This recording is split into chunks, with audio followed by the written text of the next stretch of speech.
nikukaribishe tena mara nyingine tena tukiwa katika live ya leo. Mwaka mpya, habari mpya, habarika kisasa na mzee wa habari mbichi.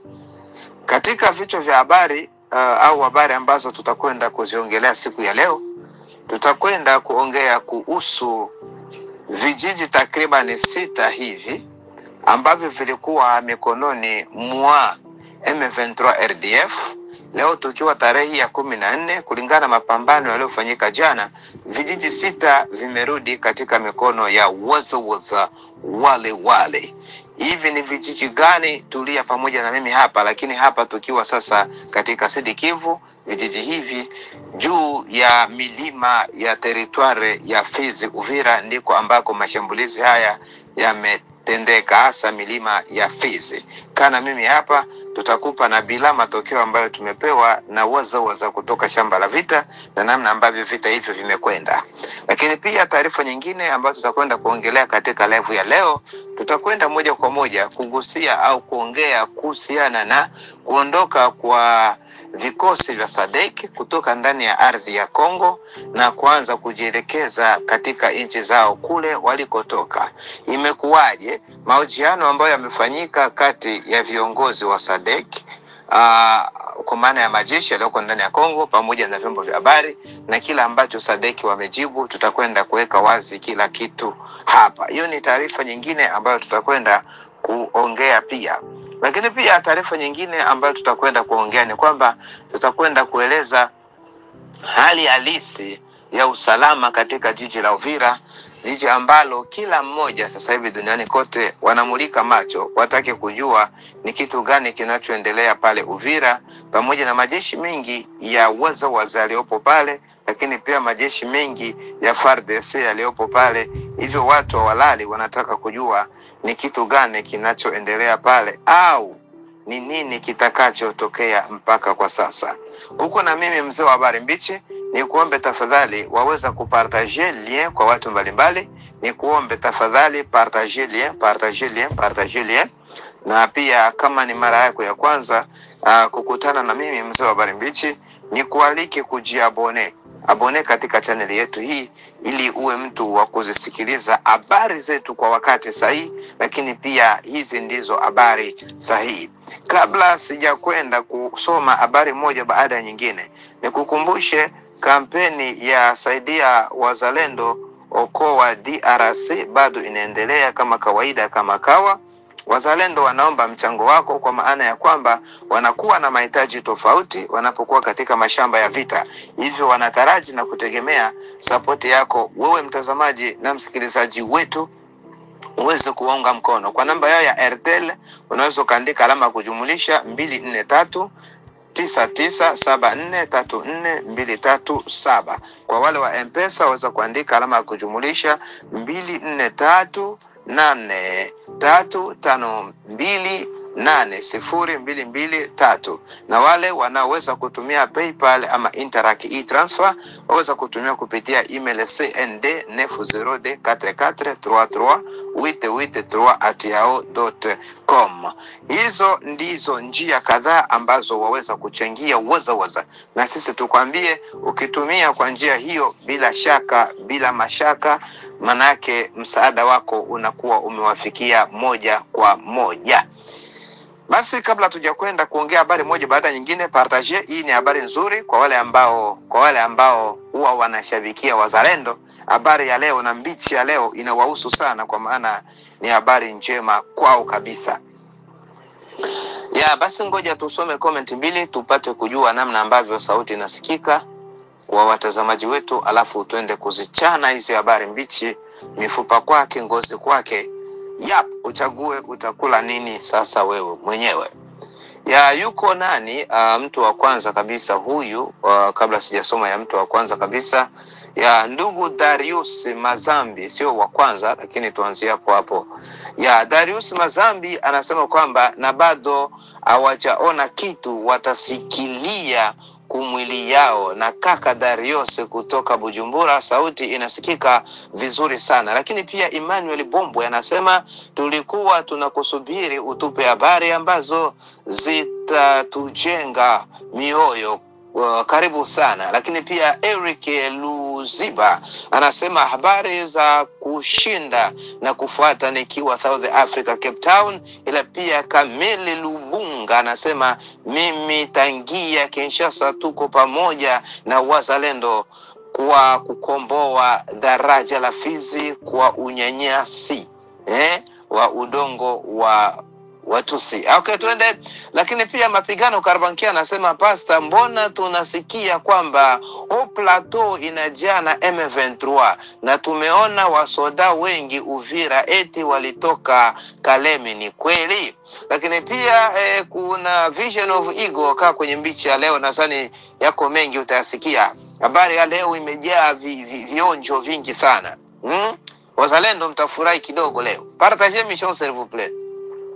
Vision of Ego anasema 5 kwa 5 na kusalimu mzee wa mbichi toka Louisville, Kentucky. Hapo ni United States of America. Tunashukuru sana kwa kuwa tuko pamoja. Sasa tuende na habari moja baada ya nyingine. Kumbuka kwamba maombi yetu ya kuombea taifa la Kongo yanaendelea. Jana tulikuwa watu wengi sana tukikutana kwenye Zoom kuombea taifa la Kongo, lakini pia maombi yale bado yanaendelea, na leo tutakuwepo tena saa 8 usiku majira ya Goma. Tena tunakutana wengi kuendelea kumsihi Bwana Mungu aonekane kwa sisi watu wa kanisa. Hilo ndilo jukumu letu. Kwa hiyo tunakualika pia tarehe leo 14 saa 8 usiku majira ya Goma tunaomba. Zoom ID ni 3201056083 na passcode ni 123456. Karibuni tuombe nchi ya Kongo ipate kupona. Tukianza na habari ya kwanza nikupe kwanza habari ya SADC kabla tujaja huko Plateau kwa ajili ya kuongea habari za vichapo na vipigo. Tuende kwanza SADC. Watazamaji wa Yamba Letu TV, hasa wasikilizaji wa mzee wa habari mbichi katika kipindi cha habari mbichi. Tunajua kwamba SADC ilivyoingia ndani ya Kongo iliingia baada tu ya EAC kutoka. EAC iliingia ikiwa na majeshi ya Kenya, EAC iliingia ikiwa na majeshi ya Uganda, EAC iliingia ikiwa na majeshi ya Rwanda. Kwa lengo hilo kwamba wanakuja kusaidia serikali ya Kongo ili kupiga adui na kuleta amani ndani ya Kongo. EAC baada ya kufika ndani ya Kongo, wao walipoanza kuojiwa wakageuza lugha, wakaanza kusema kwamba wamekuja ndani ya Kongo ili kupatanisha makundi yanayopiganisha serikali ya Kongo na serikali ya Kongo ili amani ipatikane. Kwa hiyo lugha ilichuniwa kutoka kupiga adui ikaja kupatanisha adui na serikali, na usaliti ukaonekana mwingi. Kwa hiyo serikali ya Kongo haikuweza kuextend, kwa maana kwamba kutanua mkataba wao kuendelea kuwemo. Moja kwa moja EAC ikafurukushwa ikatoka, na baada ya EAC kutoka basi SADC na yenyewe ikaingia. SADC ilipoingia, maana yake kukaingia sasa majeshi ya South Africa, yakaingia majeshi ya Tanzania, yakaingia na majeshi ya Malawi. Hizi nchi tatu zikaingiza majeshi yao kama SADC. Kwa lengo lipi? Pia kwa lengo la kutafuta amani katika nchi ya Kongo, lakini pia kupiga adui ambao serikali ya Kongo imedani aggressor, rebele, makundi yanayoshambulia serikali, waasi wapigwe. SADC ikaingia, na SADC kuingia kwao ndani ya Kongo walionekana kwamba wao nguvu yao imeadvance kuliko nguvu ya EAC. Lakini pia nchi zilizokuja za SADC kusaidia Kongo zilionekana ni nchi ambazo haziegemei sana Rwanda, ambayo ina cooperate na wazungu kwa ajili ya kunyanyasa Kongo. Kwa hiyo tumaini kubwa likawa pia kwa EAC, kwa SADC, kwamba kama Tanzania ipo, kama South Africa ipo na Malawi, hasa Tanzania na South Africa ndizo nchi zinazoonekana hizi zitafanya kazi kulingana na nini? Mahusiano ya karibu ambayo Kongo inayo na Tanzania, lakini pia South Africa sio nchi changa kisiasa au kijeshi. Kwa hiyo ilionekana nguvu ipo. Nikukumbushe kitu kimoja, baada ya SADC kuingia ndani ya Congo Republic Democratic of, kuna vikao viwili vikubwa vilivyofanyika vya makundi yanayoshikilia silaha ndani ya Kongo, lakini pia hawa majeshi ya SADC yakaambia serikali ya Kongo kwamba ili sisi tupigane tunahitaji wazalendo watoke. Hii kauli ilitokea wapi? Baada ya Marekani kuanza kuingiza siasa ndani ya SADC ili kunyamazisha wazalendo. SADC walikuwa bado kuielewa vizuri Marekani inatumikaje kazi na Rwanda kwa ajili ya kunyanyasa Kongo. Wakatumia lugha hiyo na wao. Lakini baada ya SADC kueleweshwa vizuri na serikali ya Fachibeto ambayo iliwahesabu wazalendo kama patriot, SADC wakakubali, wakaendelea na harakati zao. Sasa mpaka ifikapo hivi sasa siku 3 hapo nyuma kidogo, SADC inaonekana kutoka, na wao wenyewe baada ya mahojiano wamesema wanatoka ndani ya Kongo. Sasa kuna mahojiano ambayo mkuu wa vikosi vya SADC kutoka South Africa amewahi kuyafanya na ameyafanya na mmoja kati ya watangazaji, na akajibu ifuatavyo. Hapa ndipo nilipotaka nitoe mwangaza tusikie kila alichokijibu, lakini nitoe tafsiri kwa maana mahojiano yale yamekuwa kwa lugha ya Kiingereza na watazamaji wangu wengi, wasikilizaji wangu wengi Kiingereza hasa waliopo Kinshasa akiko sana. Sikiliza. Moja kati ya swali la msingi sana ambalo aliulizwa hivi: ninyi sasa hivi mnatoka ndani ya Kongo na mmekuja kuleta amani ndani ya Kongo, kusaidia Kongo ipate amani. Je, hivi mnakubali kuondoka officiellement sasa? Je, amani imekwisha kupatikana ndani ya Kongo? Mmefikia lengo lenu? Hilo ndilo swali ambalo nilitaka niliweke wazi, na hilo limebeba majibu makubwa. Alijibu hivi: majeshi yote yanapotoka nchini kuja kwenye nchi nyingine yanakuja kwa mkataba maalum. Mkataba huo unakuwa umebeba wanakuja kufanya nini? Mkataba huo unakuwa umebeba hicho wanachokuja kukifanya, wananchi au nchi husika itawasaidiaje ama watacooperate vipi ili kutekeleza hicho walichokuja kukifanya. Lakini pia mkataba huo unakuwa unabeba time frame kwamba tutafanya hii kazi ama hii mission ndani ya muda wa siku kadhaa. Kwa hiyo siku zimetimia, lakini pia sisi hatuwezi kusema kwamba Kongo imekuwa na amani kama ambavyo tulikuja kuitafutia amani, ila tunalazimika kwenda kwa sababu muda umeisha. Lakini pia kuhusiana kupigana na kadhalika, tulitamani kufanya nafasi yetu, lakini hatukuona sana wenyeji wetu. Ila niliongea wazi, sio mimi ninaongea, wala hapa sifanyi uchambuzi, nina nukuu maneno yake ili msije kunitukana baadaye. Akasema tulitamani kufanya tulichotakiwa kukifanya, lakini mwenyeji wetu hatukuona asilimia zake sana ili kutupa nafasi ya kufanya kile tulichotakiwa kufanya. Kwa hiyo serikali ya Kongo haikutupa nafasi ya kufanya. Tuliona kama sisi sasa ndio tunajituma kufanya kile ambacho kilitakiwa kifanywe na serikali yenyewe. Kwa hiyo tusingeweza kufanya nafasi yetu, lakini pia tufanye nafasi ya serikali ambayo imetuita serikali ya Kongo. Hatukuona sehemu ya serikali ya Kongo ili na sisi tufanye sehemu yetu. Mambo hayo sasa. Hayo ndiyo mambo hayo. Hivyo ndivyo alivyosema watu wa EAC, na vikosi vya EAC vilikuwa vimesimamiwa na serikali ya South Africa au vikosi vya South Africa. Amesema hivyo. Kwa hiyo yeye bila kupepesa macho, bila kuangalia kushoto kulia, ameeleza wazi kwamba serikali ya Kongo haikufanya nafasi yake. Serikali ya Kongo haikufanya nafasi yake. Lakini pamoja na hivyo, toka EAC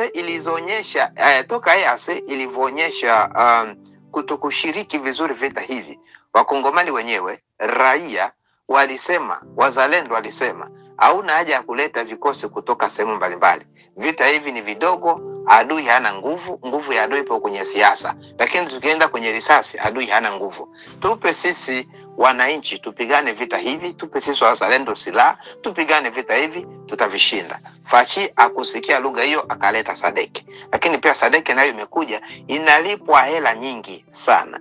Kila askari mmoja wa SADC askari mmoja wa SADC ambaye yuko ndani ya Jamhuri ya Kidemokrasia ya Kongo analipwa $3,000 mpaka $5,000 kwa mwezi, kiasi cha kwamba FARDC askari wa taifa la Kongo analipwa $80 mpaka $150, lakini sasa haifiki tena kwa wakati, haijulikani itafika lini ama itafika lini. Sasa unaweza ukaona gharama ambayo nchi inatumia kwa askari wa nje, matokeo au mambo wanayoyafanya ukilinganisha na huyu mzalendo, kazi anayoifanya na ile assistance anayopata gouvernement, utaona ni vitu ambavyo viko incomparable, vitu ambavyo huwezi kuvilinganisha.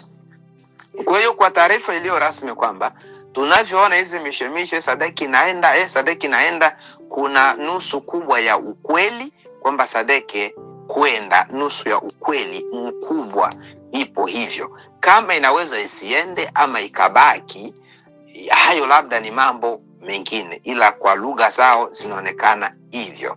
Tuje tuongelee kuhusu jeshi la Burundi ambalo liko ndani ya ardhi ya Kongo. Watu wengine wakawa wananiuliza, kwa hiyo na jeshi la Burundi linaenda? Kwa maana bado tumaini la Wakongomani wanaona kutokana na jeshi la Burundi wanapata picha fulani. Warundi wanakufa ndani ya vita hivi wanapopigana na M23 RDF, lakini uweze kusikia bunge la Burundi, vyama pinzani vya Burundi, serikali ya Burundi inadiscuss na kucomplain au kuleta paniki ndani ya taifa la Burundi ili majeshi yake yatoke. Hapana, hii inaonyesha kwamba wamejitoa koro ame kwa ajili ya vita vilivyoko ndani ya Kongo. Sasa jeshi la Burundi halijaingia ndani ya Kongo kwa njia ya SADC. Jeshi la Rwanda halijaingia ndani ya Kongo kwa njia ya SADC, au jeshi la Uganda halijaingia ndani ya Kongo kwa upande wa SADC. Hizi nchi tatu majeshi yake yako ndani ya Kongo officiellement. Burundi kwa ajili ya kujilinda kulingana mikataba yake 300 km kutoka mpaka wa Kongo na Burundi wanaruhusiwa kuingia ndani. Rwanda hivyo hivyo, lakini ni Uganda hivyo hivyo. Kwa hiyo sasa ndani ya ardhi ya Kongo viko vikosi vya Uganda ambavyo Uganda akiulizwa anasema niko ndani ya Kongo kwa ajili ya kujilinda. Hilo analisema kwa mkataba ambao Kongo iko nao na Rwanda na Uganda na na Burundi. Lakini pia ndani ya ardhi ya Kongo yako majeshi ya Rwanda yaliyomo kama majeshi ya Rwanda kwa maana ya mkataba huo 300 km a 500 km wanaruhusiwa na katiba na mikataba iliyosainiwa na Joseph Kabila waingie eneo lote hilo, wazunguke kwa uhuru kwa ajili ya kulinda nchi zao huko kwao, watafute FDLR, watafute Red Tabara na wanaruhusiwa huko. Kwa hiyo Burundi haitaenda, iko ndani ya Kongo kwa mkataba huo, pamoja na kwamba imesimama kusaidia pia Kongo kupigana na waasi wake, kama vile sasa ili jeshi la Rwanda RDF pamoja na kuja kufanya usalama na security ya mipaka yake, na lenyewe jeshi hili la Rwanda limejikuta kusaidia M23, kama vile jeshi la Uganda lilikuja kimkataba huo, lakini na moja kwa moja kuanza kusaidia M23. Jeshi la Burundi peke yake ndio limeingia mkataba huo, lakini linasimama upande wa jeshi la Kongo ama waza. Huo ndio ukweli na mwanga kidogo ninaweza kutoa eneo hilo. Uko na mzee wa habari mbichi. Kumbuka usisahau tunaendelea na taarifa hizi na habari hizi ambazo ziko serious sana. Ila usisahau kampeni ya changia wazalendo okoa RDC inaendelea. Waweza kuwasaidia kwa namba za Airtel +243 99 74 34 23 7, M-Pesa +243 83 52 80 22 3, PayPal ama Interac e-transfer CND 90D 44338883@yahoo.com. Hizo ni namba na njia ambazo waweza kuwasaidia. Sasa tukitoka kuhusu habari za SADC, na yawezekana hata na wewe waweza hata kutoa maoni yako. Kweli je, kuna umuhimu? Utaandika hapo kwenye comment na tutasoma kwa baadaye. kuna umuhimu wa vikosi vya SADC kuendelea kukaa ndani ya ardhi ya Kongo. Unaona huu umuhimu upo. Kama upo waweza kuandika ndio waendelee kuwepo, lakini kwa sababu hivi. Na kama hakuna umuhimu wa vikosi vya SADC kuwemo ndani ya Kongo, bado waweza kuandika hakuna umuhimu kwa sababu hizi. Tutasoma comment hizo hapo na bila shaka zitakwenda na zitasikika kwa watu mbali. Basi tukitoka hapo twende katika milima mirefu. Baadaye tunakuja kumalizia na Uvira. Kama ambavyo tunavyojua ndugu mtazamaji na msikilizaji wa Iyamba Letu TV, baada ya mzee Amuri William Yakutumba na majimedari wengine wa teritori ya Uvira na Fizi kujikita katika kujenga ukuta ule wa bonde la mto Ruzizi, si kwamba Fizi kulibaki bure, si kwamba Mwenga kulibaki bure. Hapana, na pia kunao majimedari wakubwa wa kizalendo ambao wanaifanya kazi iliyotukuka sana.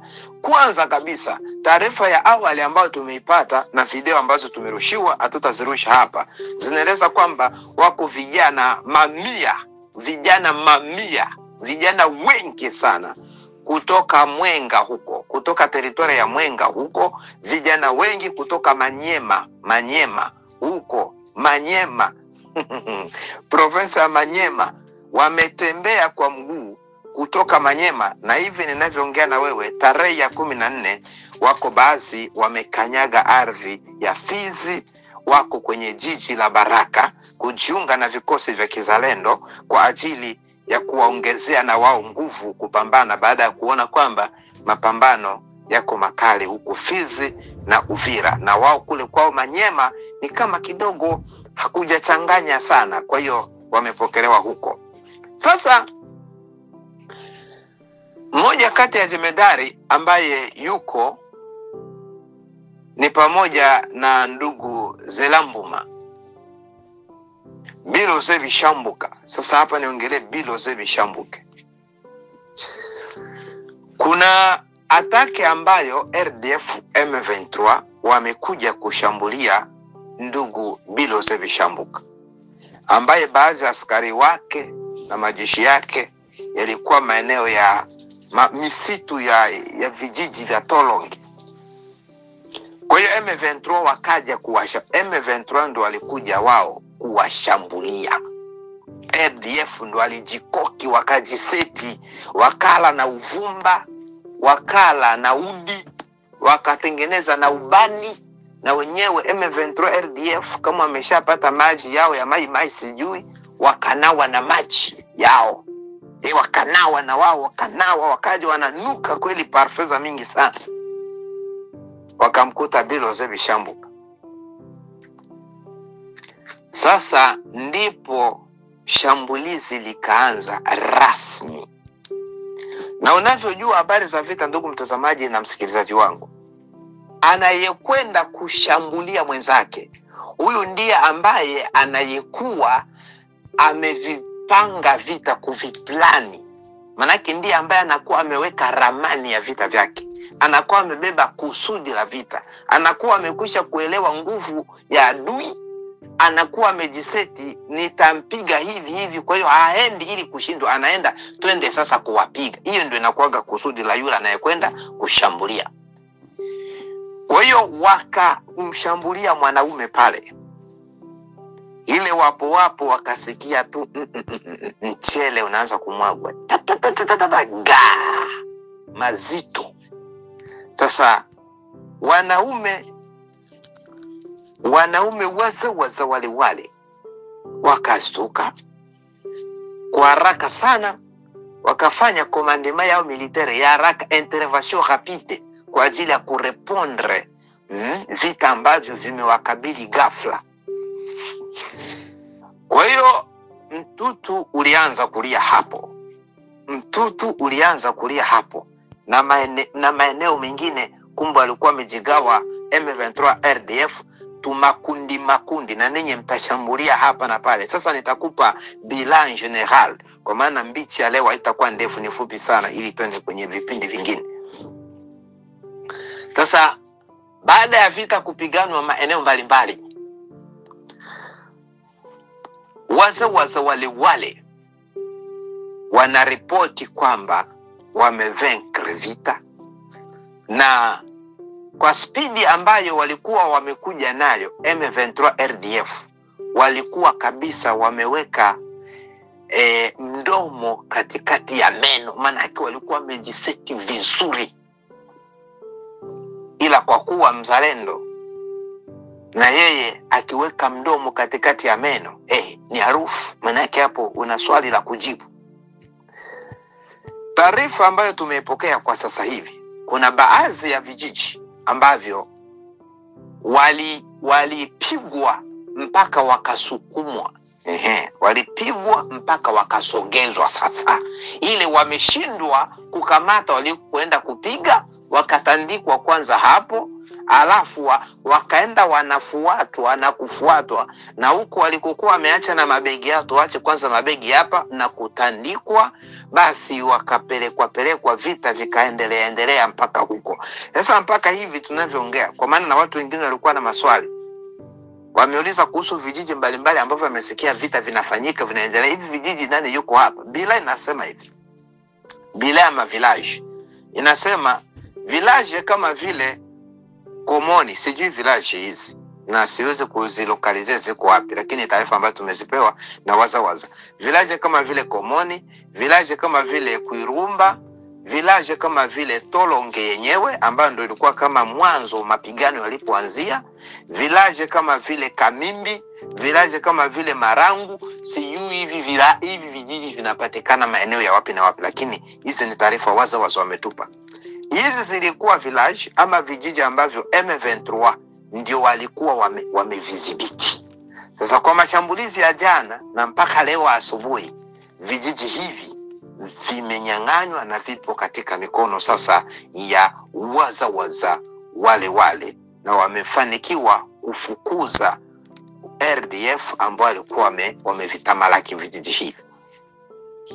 Hakuna vita vinavyopiganwa hapo vya drone wala Sukhoi. Hivyo ni vita tu vya risasi, kupigana tunasogea, kupigana tunasogea.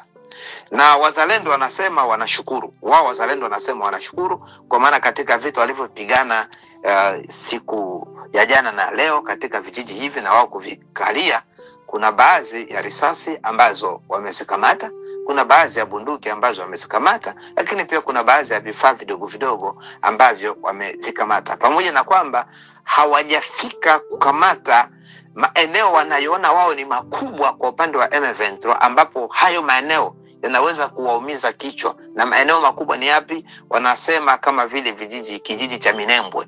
Hapo ndipo palipo kama headquarter yao. Watakapokuwa wamekamata Minembwe, hapo ndipo wataona wamefika kwenye kitovu. Hivyo ndivyo wanavyosema wazalendo.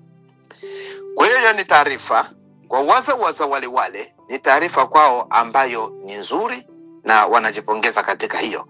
Ila taarifa za awali hii tumepata kwa moja, sio mzalendo moja kwa moja, lakini ni moja kati ya viongozi anayetembea na wazalendo. Wakati tunaongea anasema kwamba vita wakati mwingine wanavipigana katika wakati mgumu kulingana nini na hali ya hewa. Kuna wakati mapambano yanaweza kuwepo, lakini unakuta labda wenzao wanawafuata usiku au jioni, kabla hawajakamilisha pambano unakuta usiku unaingia, giza, hawana miundombinu ya kupigana kwenye giza. Kwa hiyo unakuta wakati mwingine wanalazimika kustopu vita kwa sababu ya giza. Lakini pia kuna miundombinu kama vile wakati mwingine kunaweza kukawa mvua inanyesha. Kama mvua inanyesha, wakati mwingine wanalazimika kuacha kupigana hata kama walikuwa na nia kupigana kulingana nini. Kwa hiyo wanazo bunduki ambazo sizo waterproof. Kama mnavyojua, ziko bunduki ambazo unaweza kaingia nazo kwenye maji, unachomoka, inaendelea kupiga kama kawaida. Lakini ziko bunduki zingine ikikaa kwa muda fulani kwenye maji haiwezi kutumika tena, ama maji yakifika baadhi ya maeneo fulani haiwezi kutumika. Na hata kama inaweza kutumika, lakini kwa muda maji yale yanakwenda kutengeneza kutu, kwa baadaye inaweza kafanya hata bunduki kwa baadaye ishindwe kurusha risasi, na siku moja ukaje ukamatwa mateka na bunduki unayo. Kwa hiyo hizo ni baadhi ya changamoto ambazo wazawaza wale wanazo. Hata wakati wanapokuwa kwenye mapumziko hawana shida sana kunapokuwa na jua, kwa maana wanaweza wakasimama katikati au chini ya miti wanapumzika, ila wakati wa mvua kuna kuwa na changamoto ya wajistiri wapi. Hawana tent, kwa maana vile vyema vya kukunja, mnakunja kama mnaweka kwenye mabegi mnafika pale, hawana. Vyema ambavyo wanaweza kuvitumia ni vyema hivi vya vimekaa kama kitenge, hema imekaa tu hivi kama kitenge, lakini wenyewe pia haviwatoshi. Kwa hiyo hizo ni taarifa ambazo zipo kwenye shamba la vita, ila wazalendo kama unavyowaona wanaendelea kushangilia pale wanapofanya kazi na kuwini, wanashangilia. Lakini pia kuna taarifa zingine ambazo tuko nazo kutoka M23 Twirwaneho Ngomino, wanasema kwamba wao hawatarudi nyuma wala hawataregea, labda mtu wao wa mwisho afe ndipo atakapoacha kupigana vita wao, kwa maana wako determine, wanajua kusudi la wazalendo, wanataka wafike kwenye vijiji vya wanaokaa Watusi, waue Watusi wote. Hivyo ndivyo wanavyosema M23 kwamba Twirwaneho, ndivyo wanavyosema Twirwaneho Ngomino, ambao hawa sasa ndio makundi mengine yanayoshikilia silaha kwa upande wa juu, milima ya juu. Hawa ndio waliokamata kijiji cha Minembwe na kufukuza FARDC na kutamalaki wao. Wanasema hilo ndilo kusudi la wazalendo, wanalijua. Wanataka wazalendo waue raia na wao watatetea raia mpaka mwisho. Na hapo ndipo huwa ninasema mimi hivi, nikiongea na Twirwaneho, nikiongea na M23 RDF, niongea na wazalendo na FARDC. Raia hana issue, raia hana issue. Raia hana issue. Wazalendo hilo mlielewe, raia hana issue. M23 hili mlielewe, raia hana issue tafadhali. Kwa taarifa yetu ya mwisho, ndugu mtazamaji na msikilizaji wa Yambaletu TV, raia hatu kwanza salama. Kwa taarifa yetu ya mwisho ni kwamba siku ya leo mida ya asubuhi, kwenye mida ya saa 4, saa 3 mpaka saa 5 katika jiji la Kalemi kumeingia na kuonekana, hawakuonekana askari wale namna ambavyo wameingia ndani ya Kalemi, lakini katika Kalemi Centre tu watu wameona makundi makubwa ya askari ambao wamevalia jezi au sare ambazo hazijazoeleka katika macho ya wakaaji wa Kongo, sare ile. Lakini sare zile zimebeba muhuri au nembo ya Jamhuri ya Kidemokrasia ya Kongo, ila nguo zinaonekana kabisa ni chapisho mpya la sare ile. Baadhi ya watu wakawa nasema ni jeshi la Burundi ndio na sare ile, lakini jeshi la Burundi aliweza kuvaa tena bango la jeshi la Burundi, aliweza kuvaa tena muhuri wa Kongo labda. Lakini pia watu wengine bado wanasema kwamba yale ni majeshi ya Kongo ambayo ni vikosi vilivyotengenezwa sasa hivi kwa ajili ya mapigano maalum. Yes, kwa maana ya FARDC ina nguo hizi ndizo nguo za FARDC kawaida. Unavyojua FARDC inazo nguo kwa ajili ya FARDC Special Force Special ina nguo zake. FARDC ina nguo zake, lakini vikosi navale vina nguo zake. FARDC kama FARDC kwa ajili ya front line wana hivyo. FARDC wana nguo zake wakati wanapofanya maandamano, zile kampeni, wanapiga ngoma, mziki, wana nguo zao. Kwa hiyo wengine wanasema hapana, hii ni FARDC ambayo ni force mpya kwa ajili ya ile ya kuzima moto, yani pale panapotokea kwamba kuna hatari zaidi, hivi ndio vikosi maalum vya kuja kuzima ghasia. Wengine wanasema hivi. Hatujapata nafasi ya moja kwa moja kuongea nao na kupata taarifa sahihi hivi ni vikosi gani. Bila shaka ukienda mitandaoni waweza kupata picha kama hizi, na pale ambapo tutakuwa tumepata taarifa za kujitosheleza kuhusiana na vikosi hivi, mzee wa habari mbichi atakuongelea. Kama si mzee wa habari mbichi, basi utapata kwenye Info Minute na ndugu Tosone Unchi Batangalwa. Watu wanapiga simu wengi wakati tukiwa kwenye habari mbichi. Tumeshasema haya mambo haya, ewe yanatulia. Kwa hiyo basi Nikushukuru sana ndugu mtazamaji na msikilizaji wa Mbaletu TV kwa pamoja na mimi katika live yetu ya leo. Nikukumbushe tu partager émission, abonnez-vous s'il vous plaît, abonnez-vous, partagez émission. Na ukumbuke maombi yetu yanaendelea leo usiku 2h du matin majira ya Goma, tunaomba tena, tupo kwenye kipindi kuomba. Mungu akubariki sana. Ulikuwa nami mzee wa